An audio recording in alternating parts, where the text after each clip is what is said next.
पिछले अध्याय में हमने जाना कि किस प्रकार अर्जुन ने अपनी एकाग्रता के बल पर गिद्ध का मस्तक अलग किया और इससे प्रसन्न होकर द्रोण ने उन्हें ब्रह्म अस्त्र दिया। अब सभी कौरव और पांडव प्रतिज्ञा और अस्त्र कौशल दिखाने के लिए जब रंगभूमि में पहुंचे तो किस प्रकार का उत्सव सब ओर सुनाई देता था और इन अस्त्र कौशल में कौन कौन आगे रहे और कौन कौन एक दूसरे से परास्त हुए, जाने इस अध्याय में।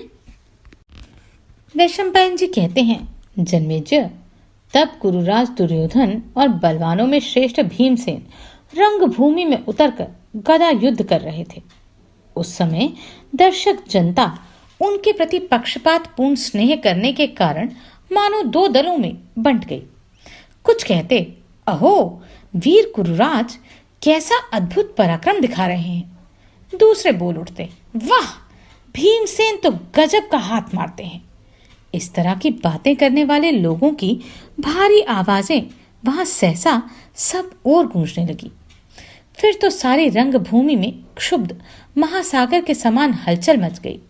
यह देख बुद्धिमान द्रोणाचार्य ने अपने प्रिय पुत्र अश्वत्थामा से कहा, वत्स, ये दोनों पराक्रमी वीर अस्त्र विद्या में अत्यंत अभ्यस्त हैं।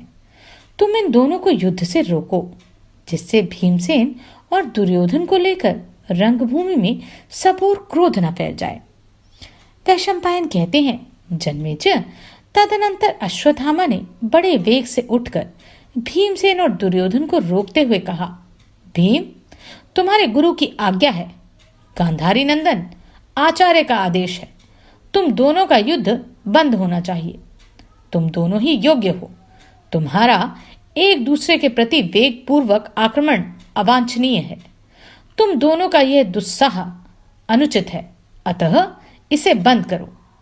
इस प्रकार कहकर प्रलयकालीन वायु से विक्षुब्ध उत्ताल तरंगों वाले दो समुद्रों की भांति गदा उठाए दुर्योधन और भीमसेन को गुरुपुत्र अश्वत्थामा ने युद्ध से रोक दिया। तत्पश्चात द्रोणाचार्य ने महान मेघों के समान कोलाहल करने वाले बाजों को बंद करवाकर रंगभूमि में उपस्थित हो यह बात कही, दर्शकगण, जो मुझे पुत्र से भी अधिक प्रिय है, जिसने संपूर्ण शस्त्रों में निपुणता प्राप्त की है तथा जो भगवान नारायण के समान पराक्रमी है, उस इंद्र कुमार कुंती पुत्र अर्जुन का कौशल आप लोग देखें। तदनंतर आचार्य के कहने से स्वस्ति वाचन कराकर तरुण वीर अर्जुन गोह के चमड़े के बने हुए हाथ के दस्ताने पहने बाणों से भरा तरकश ली धनुष सहित रंगभूमि में दिखाई दिए।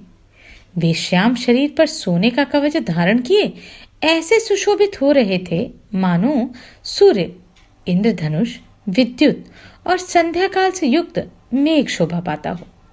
फिर तो समूचे रंग मंडप में हर्षोल्लास छा गया। सब और भांति भांति के बाजे और शंख बजने लगे। वे कुंती के तेजस्वी पुत्र हैं। ये ही पांडु के मंझले बेटे हैं। यह देवराज इंद्र की संतान है। ये ही कुरुवंश के रक्षक हैं।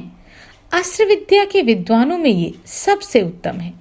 ये धर्मात्माओं और शीलवानों में श्रेष्ठ हैं। शील और ज्ञान की तो यह सर्वोत्तम निधि है।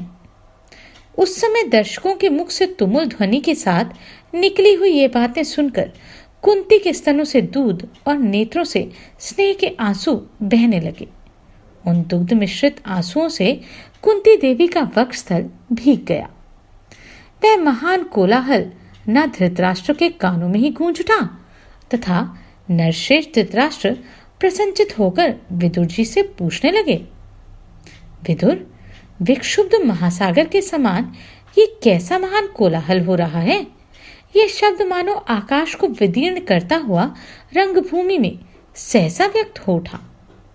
विदुर जी ने कहा, महाराज, यह पांडुनंदन अर्जुन कवच बांधकर रणभूमि में उतरे हैं। इसी कारण यह भारी आवाज हो रही है। धृतराष्ट्र बोले, महावते, कुंती रूपी अरुणी से प्रकट हुए इन तीनों पांडव रूपी अग्नियों से मैं धन्य हो गया। इन तीनों के द्वारा मैं सर्वथा अनुग्रहित और सुरक्षित हूँ।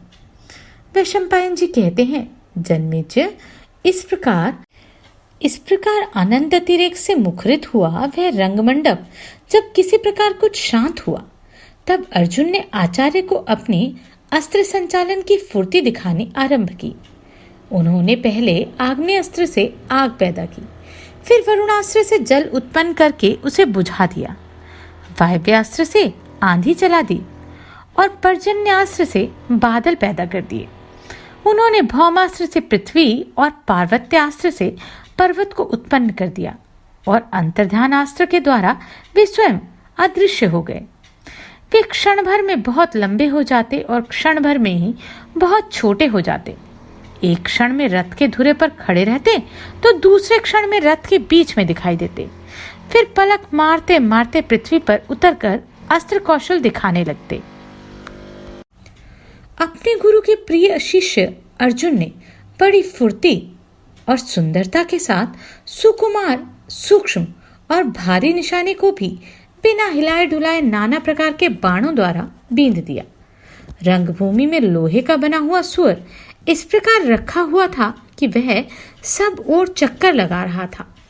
उस घूमते हुए सुअर के मुख में अर्जुन ने एक ही साथ एक बाण की भांति 5 बाण मार दिए। ये 5 बाण एक दूसरे से सटे हुए बिल्कुल नहीं थे। एक जगह गाय का सींग एक रस्सी में लटकाकर लगाया गया था जो हिल रहा था। महापराक्रमी अर्जुन ने उस सींग के छेद में लगातार 21 बाण गाड़ दिए।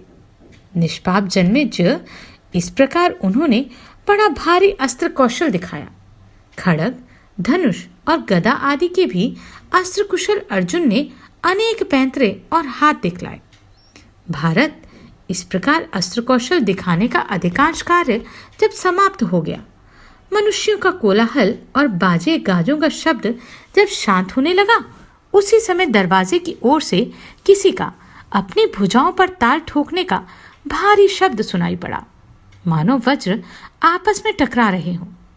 यह शब्द किसी वीर के महात्म्य तथा बल का सूचक था। उसे सुनकर लोग कहने लगे, कहीं पहाड़ तो नहीं फट गया, पृथ्वी तो कहीं विदीर्ण नहीं हो गई, अथवा जल की धारा से परिपूर्ण घनीभूत बादलों की गंभीर गर्जना से आकाश मंडल तो नहीं गूंज रहा। राजन, उस रंगमंचप पे बैठे हुए लोगों के मन में क्षण भर में उपर्युक्त विचार आने लगे। उस समय सभी दर्शक दरवाजे की ओर मुंह कर देखने लगे। इधर कुंती कुमार 5 भाइयों से घिरे हुए आचार्य द्रोण 5 तारों वाले हस्त नक्षत्र से संयुक्त चंद्रमा की भांति शोभा पा रहे थे। शत्रुहंता बलवान दुर्योधन भी उठकर खड़े हो गए। अश्वत्थामा सहित उसके 100 भाइयों ने आकर उसे चारों ओर से घेर लिया। हाथों में आयुध उठाए खड़े हुए अपने भाइयों से घिरा हुआ गदाधारी दुर्योधन पूर्व काल में दानव संहार के समय देवताओं से घिरे देवराज इंद्र के समान शोभा पाने लगा। रंगभूमि में वह भयंकर ताल ठोकने की आवाज किसकी थी? वह कोई मनुष्य था या कोई देवता? जाने अगले अध्याय में।